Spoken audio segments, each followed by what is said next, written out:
हाँ जी अलीम भाई, क्या उठाया हुआ, क्या लेके आए हो आज? सामान उस्मान भाई, लोकल इन्वर्टर चाहिए, वो भी वापडा शेयरिंग के साथ। तो आज के बाद आपको हलीमशॉप.com पे लोकल इन्वर्टर मिलेगा, वो भी 5 kV, 7 kV, 8 kV और 10 kV के साथ। तो यहाँ पे आप लोगों को जो दिखाई दे रहा है, ये मेरे पास एक हमने खुद तैयार किया हुआ इन्वर्टर है लोकल, जो कि 8 kV का है। मैं खुद नहीं तैयार करता, मैंने दूसरे लड़के रखे हुए, तो वो बेहतरीन तरीके से अच्छी फिटिंग तैयार करके देते हैं, साथ में वारंटी भी आपको देते हैं। तो ये वापडा शेयरिंग के साथ है, बगैर वापडा शेयरिंग भी आप ले सकते हैं, क्योंकि पाकिस्तान के कई इलाके होते हैं वहाँ पे वापडा होता है नहीं, तो वहाँ पे वापडा शेयरिंग फजूल है।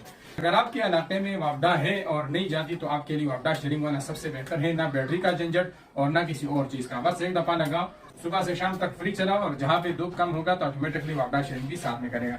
तो ये एक 8 kV का सेट है, आप लोग देख सकते हैं। यहाँ पे जो है पीवी है और वापडा है और आउटपुट है, तो इसमें वापडा भी आप शेयर कर सकते हैं। और इस 8 kV के साथ आप मैक्सिमम 16 पैनल लगा सकते हैं 2 स्ट्रिंग में, ठीक है, पैरेलल करके। और इसके अलावा हमारे पास 10 kV, 5 kV भी अवेलेबल है। इसके अलावा 3 सोलर पैनल वाला भी अवेलेबल है। 3 सोलर पैनल से नीचे हमारे पास नहीं है, क्योंकि वो कामयाब नहीं होते। तो उम्मीद करता हूँ आप लोगों को ये पसंद आया होगा। अगर किसी को चाहिए तो हलीमशॉप.com गूगल पे सर्च कर ले, उसमें इन्वर्टर सर्च कर ले। लेकिन कैश ऑन डिलीवरी इस चीज पे हम नहीं देते, ये हम आप लोगों को ऑर्डर पे तैयार करते हैं। जिनको जितना kV का चाहिए हमें उसका ऑर्डर दे और पेमेंट उसमें लगवा ले, हम आपको लिए 2 दिन में तैयार करके आप लोगों को देंगे, साथ में वारंटी भी देंगे। तो उम्मीद करता हूँ आप लोगों को ये पसंद आया होगा। वीडियो को लाइक करें, अकाउंट को फॉलो करें। मिलते हैं नेक्स्ट वीडियो में, तब तक के लिए अल्लाह हाफिज।